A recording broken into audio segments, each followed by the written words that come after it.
ہمیں معلوم ہے کہ یہ کہتے ہیں کہ اس پیغمبر کو ایک شخص سکھا جاتا ہے، مگر جس کی طرف تعلیم کی نسبت کرتے ہیں اس کی زبان تو عجمی ہے اور یہ صاف عربی زبان ہے۔ جو لوگ اللہ کی آیتوں پر ایمان نہیں لاتے ان کو اللہ ہدایت نہیں دیتا اور ان کے لیے عذاب علیم ہے۔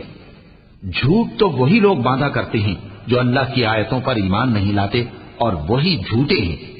جو شخص ایمان لانے کے بعد اللہ کے ساتھ کفر کرے وہ نہیں جو کفر پر زبردستی مجبور کیا جائے اور اس کا دل ایمان کے ساتھ مطمئن ہو، بلکہ وہ جو دل سے اور دل کھول کر کفر کرے، تو ایسوں پر اللہ کا غضب ہے اور ان کو بڑا سخت عذاب ہوگا۔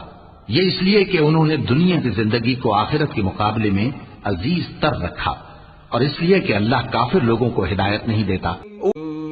یہی لوگ ہیں جن کے دلوں پر اور کانوں پر اور آنکھوں پر اللہ نے مہر لگا رکھی ہے اور یہی غفلت میں پڑے ہوئے ہیں۔ کچھ شک نہیں کہ آخرت میں یہی لوگ خسارہ پانے والے ہوں گے۔ پھر جن لوگوں نے ایذائیں اٹھانے کے بعد ترک وطن کیا، پھر جہاد کیا اور ثابت قدم رہے، تمہارا پروردگار ان کو بے شک ان آزمائشوں کے بعد بخشنے والا ہے، رحمت کرنے والا ہے۔